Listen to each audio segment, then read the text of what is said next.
పేద విద్యార్థుల సంక్షేమం కోసం వైఎస్ఆర్సీపీ హయాంలో వైఎస్ జగన్మోహన్ రెడ్డి ప్రభుత్వ మెడికల్ కాలేజీలు నిర్మించారని గుర్తు చేశారు ఎమ్మెల్సీ కల్పలతారెడ్డి.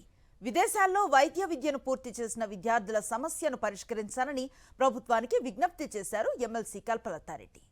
విదేశాల్లో వైద్య విద్య పూర్తి చేసుకొని భారత వైద్య మండలి గైడ్లైన్స్ ప్రకారం నేషనల్ బోర్డ్ ఆఫ్ ఎగ్జామినేషన్ ప్రకారం foreign medical graduation exam pass అయ్యి ఢిల్లీలో సర్టిఫికేట్స్ తెచ్చుకొని తర్వాత ఇంటర్న్షిప్ పూర్తి చేసుకున్న తర్వాత ఎఫ్ఎంసీజీ మార్కుల ఆధారంగా కౌన్సిలింగ్ చేసి ఇంటర్న్షిప్ కేటాయిస్తారు అధ్యక్ష. అదే పూర్తి అయిన తర్వాత రిలీవింగ్ ఆర్డర్ ఇస్తారు. దాన్ని తీసుకొచ్చి రాష్ట్రం పర్మనెంట్ రిజిస్ట్రేషన్ చేయించుకోవాలి. అయితే ఈ రాష్ట్ర ప్రభుత్వం వీళ్ళకు పిఆర్ ఇవ్వడం లేదు అధ్యక్ష, పర్మనెంట్ రిజిస్ట్రేషన్ ఇవ్వడం లేదు అధ్యక్ష. ఏ రాష్ట్రంలో లేని విధంగా ఏ కారణం చెప్పకుండా విదేశాల్లో వైద్య విద్య పూర్తి చేసుకొని ఎంసీఐని పరీక్షను పాస్ అయ్యి యువత వైద్య పర్మనెంట్ రిజిస్ట్రేషన్ ఆపివేయడం ఎందుకు ఆపేస్తున్నారు అధ్యక్ష? గత 17 నెలలుగా ఇదే తంతు.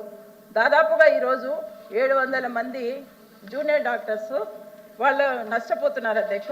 ఏడాది పాటు ఇంటర్న్షిప్ పూర్తి చేసుకొని అన్ని రకాల అర్హత సాధించి వారికి పర్మనెంట్ రిజిస్ట్రేషన్ చేయకపోవడం ప్రభుత్వానికి వచ్చిన ఇబ్బంది ఏముంది? ఈ విషయంలో ప్రభుత్వం ఎందుకు ఇంత నిర్లక్ష్యం వహిస్తుంది అధ్యక్ష? అలాగే అధ్యక్ష, ప్రభుత్వం ఏమాత్రం స్పందించకపోవడం, శాంతియుతంగా నిరసన తెలుపుతుంటే ఆ జూనియర్ డాక్టర్స్ బాధ్యతగా వ్యవహరించాల్సిన ఈ ప్రభుత్వం జూనియర్ డాక్టర్స్ డే రోజునే జూనియర్ డాక్టర్స్ను అరెస్ట్ చేయడం జరిగింది అధ్యక్ష. అంటే ఇది ఎంతవరకు న్యాయం అధ్యక్ష? ఇలాంటి పరిస్థితులు రాకూడదనే జగన్మోహన్ రెడ్డి గారు 11 ప్రభుత్వ మెడికల్ కాలేజీలు తీసుకురావడం జరిగింది అధ్యక్ష. ఈరోజు ఈ 10 మెడికల్ కాలేజీలను ఈ ప్రభుత్వం ప్రైవేటీకరణ చేస్తుంది అధ్యక్ష. ఇది ఎంతవరకు సాధ్యం అధ్యక్ష? అలాగే ఈ ప్రభుత్వం 10 మెడికల్ కాలేజీలను ప్రైవేటీకరణ చేయకపోతే విదేశాల్లో వైద్య విద్యానికి వెళ్ళవలసిన అవసరం ఉండదు అధ్యక్ష. ఎందుకంటే ఆటోమేటిక్గా సీట్లు పెరుగుతాయి అధ్యక్ష. ఈరోజు మంత్రి గారికి నా నుంచి 2 క్వశ్చన్స్ అధ్యక్ష. ఈరోజు జూనియర్ డాక్టర్స్ కోర్టుల చుట్టూ తిరిగే పరిస్థితి వచ్చింది అధ్యక్ష. దయచేసి వాళ్ళకు అంటే ఇక్కడ ఇంటర్న్షిప్ చేయాలని వచ్చిన వాళ్ళు కూడా ఈరోజు ఇతర రాష్ట్రాలకు వెళ్ళే పరిస్థితి వచ్చింది అధ్యక్ష.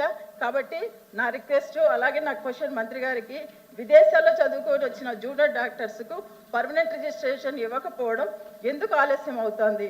ముందు ఇలాంటి సమస్యలు రాకుండా ఎలాంటి చర్యలు చేపడుతున్నారు? థ్యాంక్ యూ అధ్యక్ష.